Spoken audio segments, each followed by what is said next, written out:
Hello everyone. तो उम्मीद करता हूँ कि आप सब खैरियत से होंगे। तो आज का हमारा टॉपिक ये रहेगा कि आफ्टर ग्रेजुएशन हमें क्या करना चाहिए। ये मेरा खुद का एक्सपीरियंस है। क्या ग्रेजुएशन के बाद सीधे जेकेएसबी या किसी कम्पिटिटिव एग्ज़ाम के लिए प्रिपेयर करना चाहिए या हमें मास्टर्स करना चाहिए। तो इससे पहले हम उन चीज़ों के बारे में डिस्कस करें। तो हम जानते हैं कि हमारी ज़िंदगी में जो है बहुत सारी प्रॉब्लम्स होती हैं। हर किसी की लाइफ एक जैसी नहीं होती है।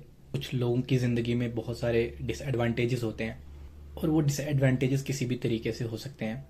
वो फैमिली का सपोर्ट ना होना, बहुत सारे ऐसे लोग होते हैं जिनके पेरेंट्स नहीं होते हैं।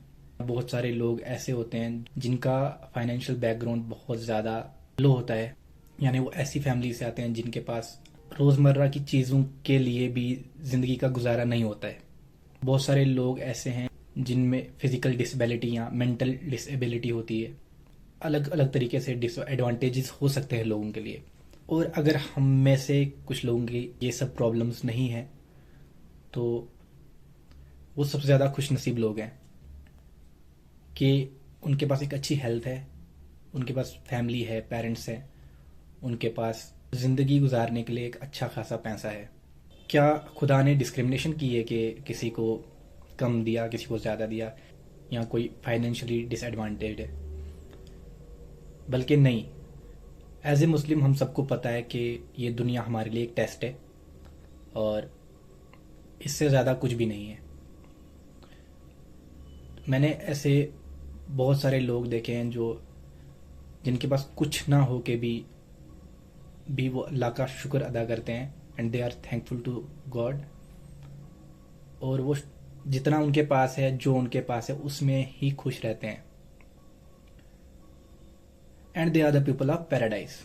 अब बहुत सारे लोगों की ज़िंदगी में ना ऐसा है कि मतलब हर एक स्टूडेंट की ज़िंदगी में एक जो परेशानी है ये है कि उसको आगे जाकर एक फैमिली संभालनी है।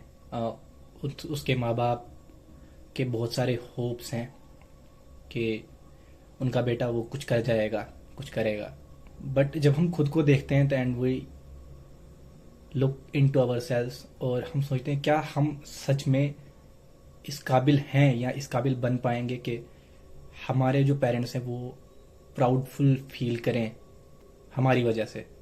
और अगर हमें अपने पेरेंट्स को प्राउडफुल फील कराना है तो उसके लिए हमें बहुत ज़्यादा मेहनत करनी होगी। हर एक बंदा हम में से जो भी कुछ भी कर रहा है, किसी भी फील्ड में कर रहा है, वो नहीं जानता है कि what is in future, what would happen to him, क्या अचीव करेगा वो, क्या होगा उसके साथ। बिल्कुल किसी चीज़ के बारे में पता नहीं है। लेकिन वो ट्रस्ट करता है खुदा पे, वो यकीन रखता है कि जो भी उसके साथ होगा, जो भी उसके साथ खुदा करेगा वो उसके लिए बेहतर होगा। बस उसने अपनी जो राह है उससे अपनी सही राह पर चलना है, उसे डिस्ट्रैक्ट नहीं होना है और ईमानदारी से अपने काम जो हैं वो अंजाम देने हैं। तो वापस आते हैं हम अपने टॉपिक पे, जो मेरा मेन टॉपिक था कि क्या आपको ग्रेजुएशन के बाद जेकेएसबी की प्रिपरेशन करनी चाहिए या कम्पिटिटिव एग्ज़ाम्स के लिए जाना चाहिए, फॉर एग्ज़ाम्पल जेकेएसबी। सबसे पहले आपका अपना इंटरेस्ट देखो कि आपका इंटरेस्ट क्या है, आपको किस चीज़ में इंटरेस्ट है। सबसे पहली चीज़ वो करो। वो चीज़ मैं आपको नहीं बता सकता हूँ कि आप सीधे जाकर जेकेएसबी की प्रिपरेशन करो, सीधे जाकर मास्टर्स कर लो। ये आपकी अपनी चॉइस होगी। सबसे पहले अपना प्रेफरेंस देखो कि आपको क्या करना है।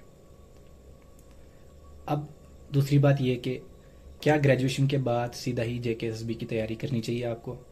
तो मेरा पॉइंट ऑफ व्यू कहता है कि नहीं, एटलीस्ट मास्टर्स कर लेना चाहिए आपको after graduation. There are chances कि अगर नहीं होता है 1 साल में, 2 साल में, 3 साल में, 4 साल में, तो उसके बाद आप एक स्टक हो जाएंगे कि अब मैं क्या करूं। आपको ऐसा लगेगा कि एक ट्रैप में आप फंस चुके हो, क्योंकि अगर जेकेएसबी होना होगा आपका 1 साल में हो जाएगा, अगर नहीं होना होगा तो 2-3 साल लग जाएंगे। और ऐसा मैंने होते हुए देखा है बहुत बार। अब आपके लिए सबसे जो सेफेस्ट रास्ता है, मैं कहता हूँ कि मास्टर्स कर लो। और अगर उसके बाद अगर आपका 1 साल लगना होगा तो 1 ही साल लगेगा।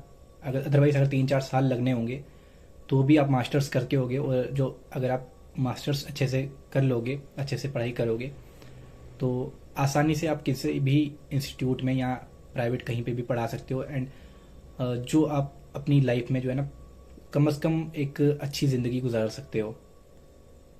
मेरी तरह ऐसी गलती ना करें कि ग्रेजुएशन के बाद सीधे कम्पिटिटिव एग्ज़ाम्स के लिए जाएं। सबसे पहले मास्टर्स कर लें। अगर आपका मास्टर्स हो गया, 2 साल में आपका मास्टर्स हो जाएगा, और अगर आप 1 साल जेकेएसबी के लिए बैठेंगे, आराम से आपका जेकेएसबी या कोई भी कम्पिटिटिव एग्ज़ाम जो है हो सकता है। और अगर इन केस नहीं भी होता है, 3-4-5 साल बाद होता है, तो भी आपके पास मास्टर्स डिग्री होगी, और मास्टर्स डिग्री इस टाइम बहुत ज़्यादा वैल्यू रखती है।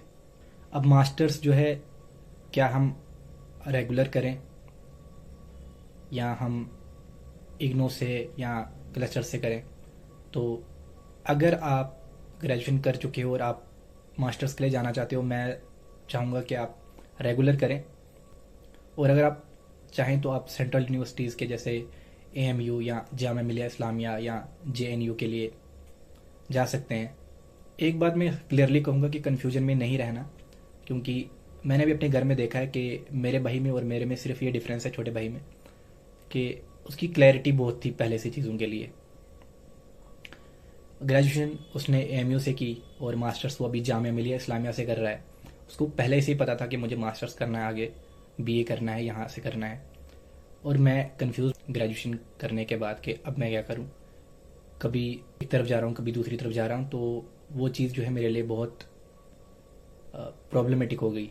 अब तो मैं समझ गया हूँ चीज़ों को। अब मुझे पता है मुझे क्या करना है।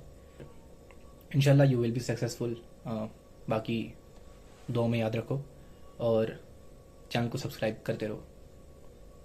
Best of luck.